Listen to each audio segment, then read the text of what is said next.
특별한 이슈텔러에게 한반도의 궁금한 이야기를 들어보는 이슈텔링 시간입니다. 네, 제가 형주 씨가 대한족 십자사와 인연이 굉장히 깊다고 알고 있는데 두 분이 나오신 걸로.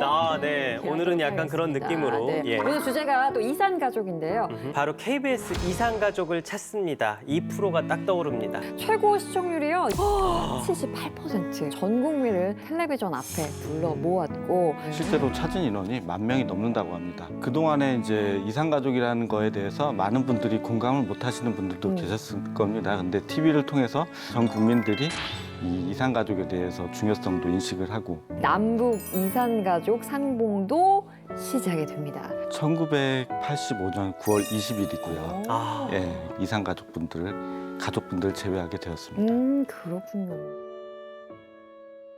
1980년대는 남북이 서로 견제하기에 바빴지 사실 따뜻하게 대화를 하던 분위기는 전혀 아니었잖아요. 네. 그럼에도 불구하고 이산가족 상봉이 어떻게 가능했던 거죠, 팀장님?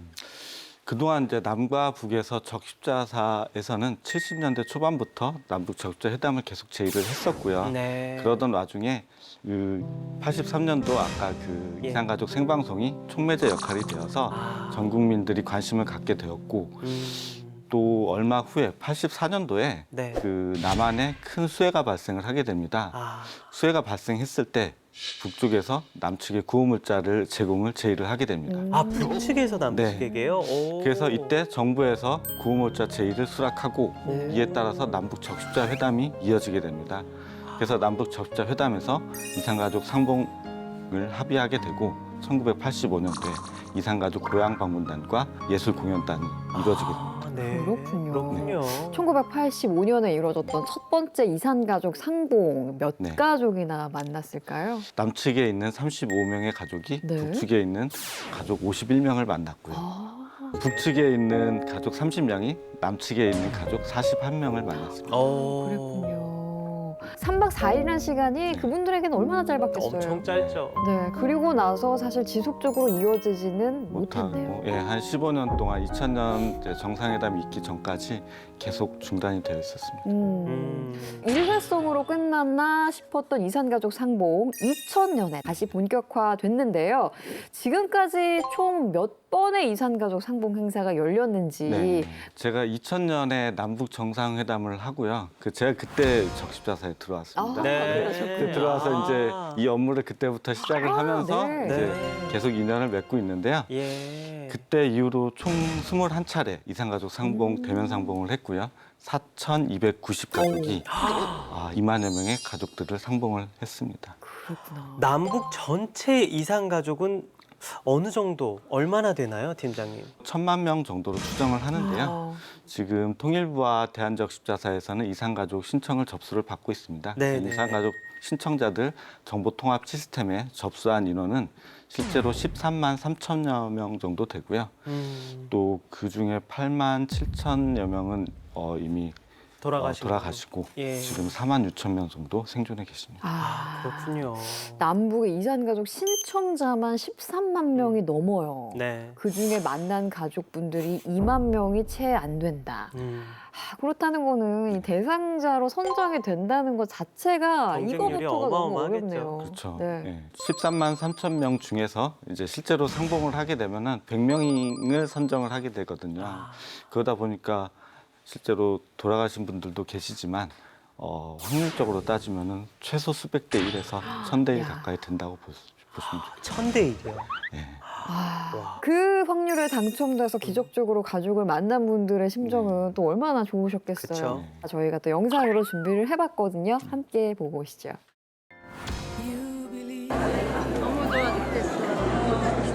that I've changed your life forever, and you're never gonna find another somebody. 오래오래 건강하세요, 아버지.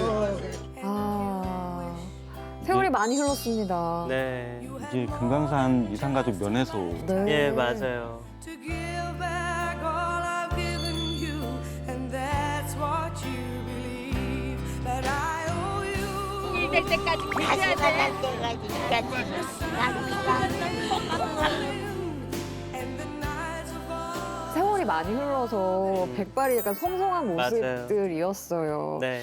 이산가족 상봉이 아무래도 조금 더 자주, 더 많이 열려야 한다라는 맞아요. 생각은 너무나 당연하게 듭니다. 저는 그 자료들을 보면서 오히려 왜 더 덤덤할까 이런 느낌도 들었거든요. 실제 상봉 현장 분위기는 어떤가요, 팀장님? 네, 그 처음 상봉장에서 첫 상봉을 할 때가 사실은 제일 기대가 많이 되는데요. 네. 근데 막상 처음에 딱 만나면 좀 서먹서먹합니다. 예. 워낙 어릴 때 헤어졌다가 그렇죠, 지금은 아무래도. 다 할아버지 할머니들이 되어서 만나다 보니까 어쩔 때는 말도 안 하고 이렇게 멀뚱멀뚱 보고 계실 때도 정말요? 있어요. 처음에는. 네. 처음에는. 근데 이게 상봉이 이제 조금씩 진행이 되면서 마지막 날에는 서로 얼싸 안고 계속 손도 잡고 얼굴도 만지고 그리고 같이 일어나서 노래도 부르고 뭐 이렇게 하고서 아까 잠깐 화면에서 보셨지만 헤어질 때는 이제 차에 매달려서 놓지 않으려고 하는 모습도 보이고 네.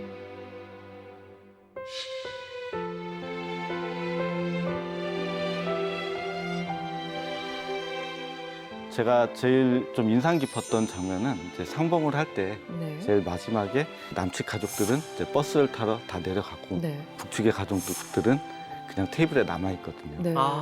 남아 있을 때 그분들의 표정을 보면은 정말 음. 가슴이 멍해집니다. 심정이 뭐 감히 이해는 되지 않습니다만 이해는 됩니다. 네.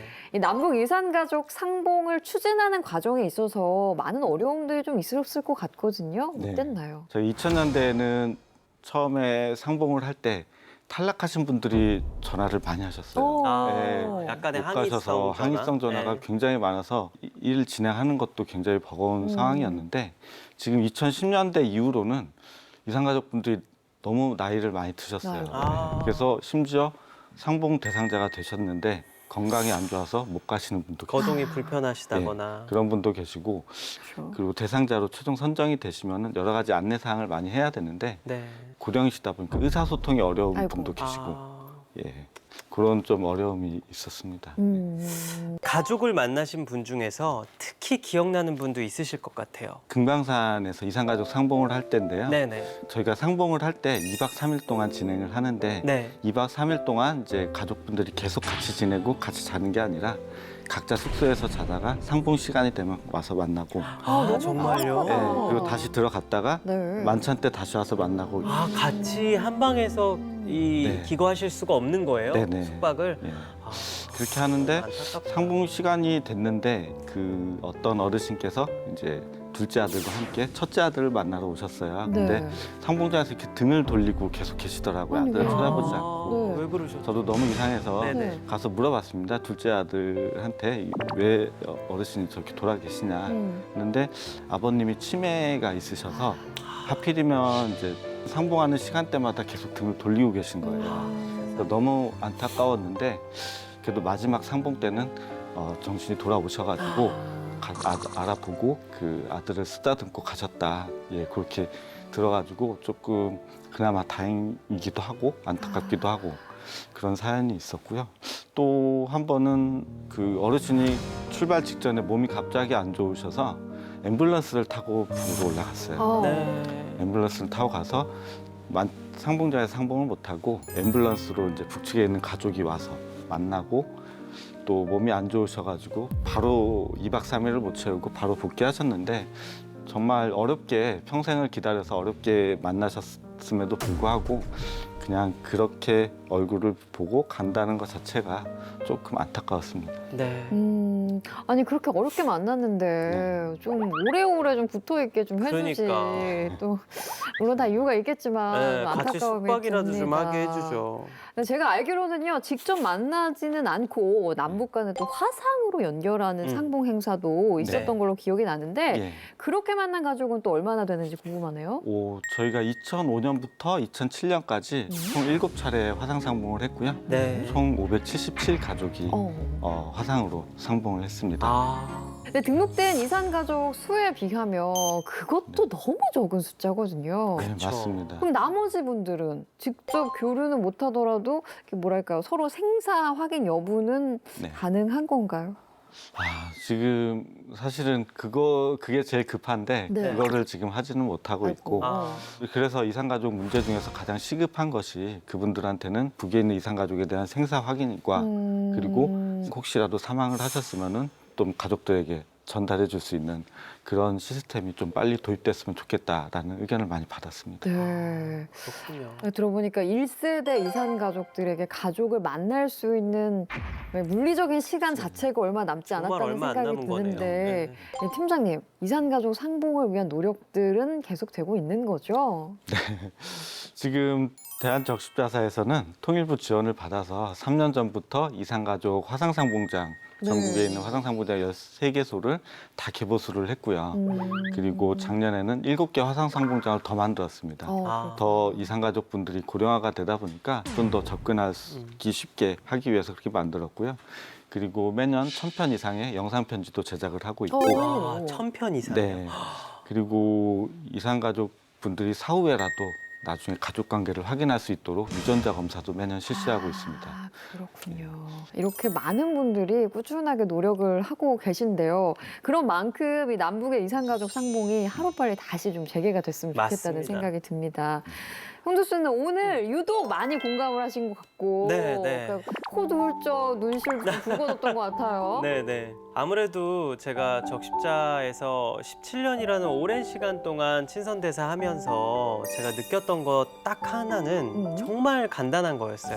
우리 남북 이산가족 그 상봉 정례화 문제에 있어서는 빨리 해결이 돼서 지금 말씀해 주신 대로 대부분이 고령자이시기 때문에 하루빨리 진짜 얼굴이라도 보고 돌아가실 수 있게 남북이 최우선으로 좀 해결해야 할 문제가 아닌가 이런 생각을 해봤고 빨리빨리 좀 이루어졌으면 좋겠습니다. 맞습니다. 팀장님이 20년 넘게 또 네. 몸담고 계신 것 같은데 그동안 어떤 걸 느끼셨는지 마지막으로 좀 한 말씀 해주시면 어떨까요? 이산가족 문제는 사실 이 시대의 가장 큰 비극이라고 생각합니다. 그렇죠. 저희가 그 해결해 나가고 극복해야 될 과제이기도 하고요. 그래서 전 국민들이 이 이산가족 문제에 대해서 좀 더 많은 관심을 가지고 또 많은 성원을 부탁드리고 그리고 적십자사가 이산가족 상봉을 좀 하루빨리 개최할 수 있도록 많은 그 협조 좀 부탁드리겠습니다. 네. 시간은 자연스럽게 계속 흐르고 있습니다. 네. 근데 자연은 시간이 겨울이 지나면 언제 그랬냐는 따뜻한 봄이 오잖아요. 근데 유독 어렵다라는 생각에 야속함도 느껴지는데요. 네, 계절은 어느새 봄을 향해 가고 있습니다. 그렇죠. 네, 봄이 됐듯이 이산 가족들의 일상에도 따스한 봄이 좀 찾아와서 마음껏 재회의 기쁨 아니면 생존의 여부라도 좀 확인할 수 있는 그날이 빨리 찾아왔으면 좋겠다는 생각이 드는데요. 오늘 함께 해주신 대한적십자사 남북교류팀 정진영 팀장님께도 다시 한번 감사 인사를 드립니다. 고맙습니다. 감사합니다.